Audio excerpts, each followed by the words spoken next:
سلام، لاباس عليكم؟ نتمنى تكونوا كلكم بخير يا رب.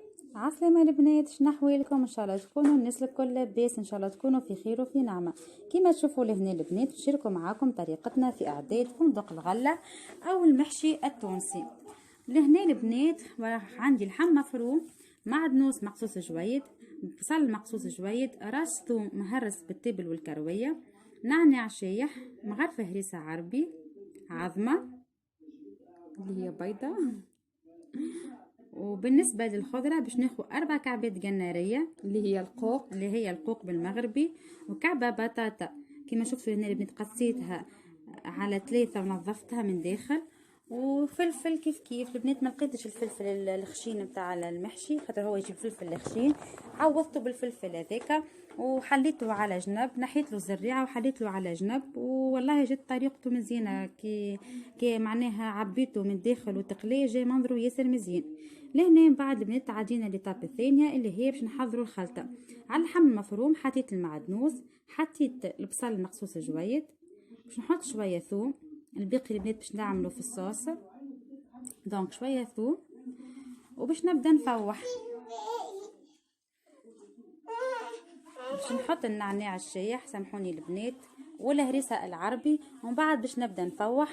باش نحط ملح، شويه كركم، وشويه فلفل زينه، والتبل والكرويه كيما قلت لكم استعملتوا البنات مع الثوم. بالنسبة للتابل الكروية المغرب يعوضوها بالبزار وسكنجبير، ومن بعد دابا نحطوا لهم في القناة نحط لكم ان شاء الله الطريقه.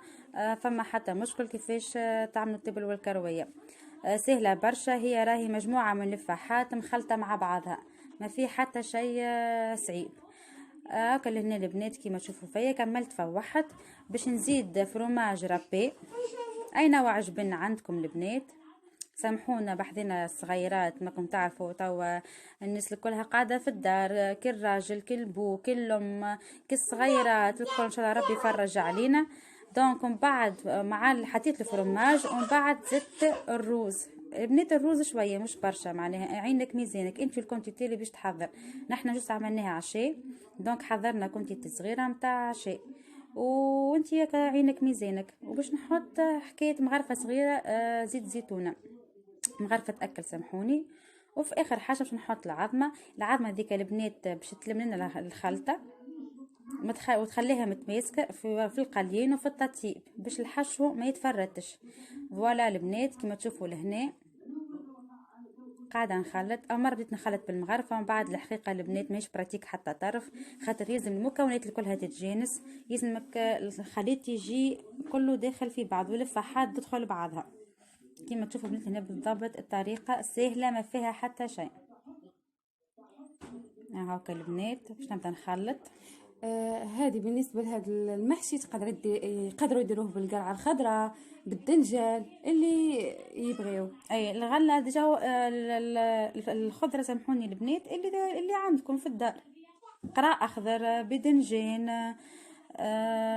ما اللي عندك تنجم زاد يجيب اوراق الكرنب زايده كي بنين على الاخر. طبعا المره الجايه ان شاء الله نجربوهم معاكم ونلفوه تجي كيما ورق العنب نتاع لبنان والسوري، فوالا، ويجي بنين بنين بنين. وان شاء الله المره الجايه نشاركوه معاكم. الحق هذه بوحدة اصلا بنينة تعجبني، بنينة الحقيقه، ان شاء الله تجربوها وتعجبكم. لهنا البنات كما قاعدين تشوفوا بعد ما كملت خلطت الكل، غسلت يديا وبديت عاد نعمر ونعبي في الكعبات ولا نعمر باللغه المغربيه. هاكا لهنا البنات كما قاعدين تشوفوا استعملت المغرفه باش ما نمسخش، تقعد لي الكعبه نظيفه. هاكا قاعده بشويه بشويه ناخذ كل حاجه ونعمر، نحاول بنات نعبيها الكعبه باش من بعد في الماكله، خاطر الحشو من بعد راه باش يشرب شويه بك المعدنوس واللحم مفروم الكل باش يخسر من الحجم نتاعو. دونك حاول انك تعبي الكعبه باش من بعد تلقى ما تلقاها الكعبه باقي معبيه، معناها كما نقولوا نحنا. فوالا هايك الطريقة سهلة ما فيها حتى شيء، ما فيها هذه طريقتي بنات ان شاء الله تعجبكم. وطريقة الفلاح زادة كيف بنينة، انا ديما نحط النعناع الشيح في الحكاية هذيا. كيف الرز الجربي، كيف المحشي، نحسه يفوح بالكدا بالكدا، والثوم بطبيعته تبع عنده دور، او كما وريتكم هنا كيفاش الفلفل. عجاوبيهم بعد كملي. وريتكم الرز الجربي ما عندناش في المغرب، من بعد ان شاء الله دابا نشارككم ان شاء الله نشارككم طريقة زوين. الرز الجربي زي كيف. او كان هنا البنات قاعدة نعمر في الفلفل، نعبي فيه. استعملت المغرفة ومن بعد الحقيقة البنات الفلفل لازمك تعبيه بالكدا، دونك رجعت استعملت يديا تشوفوني كيفاش. والله البنات هيك عجبتني الطريقة، وجاي منظره مزيان في القليين وجات بنينة في الطعمة وخفيفة الحقيقة. هاكا استعملت يديا باش ما نكمل. عندناش حنا هاد الفلفل المتوسط، عندنا الفلفل الكبير الغليظ، هو ولا يجيب الفلفل الرقيقه الحاره. هو يجيب الفلفل الغليظ الحقيقي، هو في الاصل الفلفل المحشي يجيب الفلفل الغليظ. دونك لهنا الفلفل الخشين معني نقصد، او لهنا كملت ساي عبيت الصحن نتاعي باش نتعدى توا الإيتاب الثانيه اللي هي القليين. القليل البنات سهل ما فيه حتى شيء، جست باش نستحق مع هذوما صحين فارينة. او كنعبي نحط الفاس، نغطس الفاس اللي فيها الحشو في الفارينة، نسخن الزيت في قلي ونبدا نقلي. ما فيها حتى شيء، اسهل منها ما فماش. هاكا. وحضرت صحن بجنبي فيه البابي باش يمصلنا كالزيت الزيت الكل، باش ما تجينيش من بعد مزيته وتقلقنا في المعده، وما تعرفوا الزيت برشا الحقيقه مش منصوح به. وفي القليل ماذا بيهم ما يقلوهاش مزيان باش مازال غيديروها في الصوص. في القليل البنات جوست تاخذ تحميره خفيفه باش من بعد تجيبلكم في الصوص، باش ما تتهريش الخضره وتتفرتلكم في الصوص وما يجيش المنظر مزيان. ما جوست تاخذ تحميره خفيفه هكا. هاكم قاعدين تشوفوا معايا البنات بالضبط.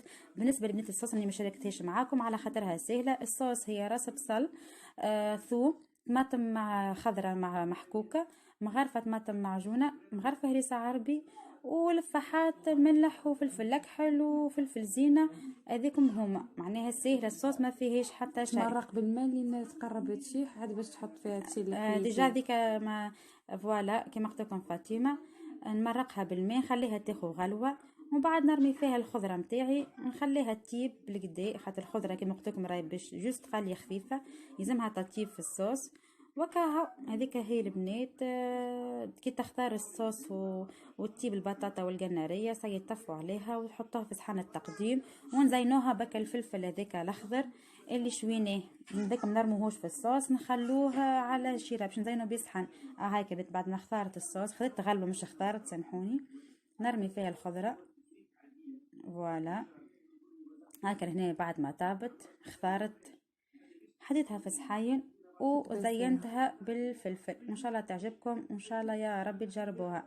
بعد البنات عملنا دوره في الكوجينه، عملنا لمه خفيفه انا وسلفتي الحق يرحم والديها، وتعاوننا مع بعضنا، عملنا غسل الماعون ومسحنا الكوجينه. ان شاء الله يا ربي يعجبكم الروتين. وكان تحبونا نشاركوا معاكم روتيناتنا اليوميه اكتبونا في كومنتير، ان شاء الله نقعد نشاركوا معاكم الروتينات. فرجه ممتعه، نخليكم مع الفيديو.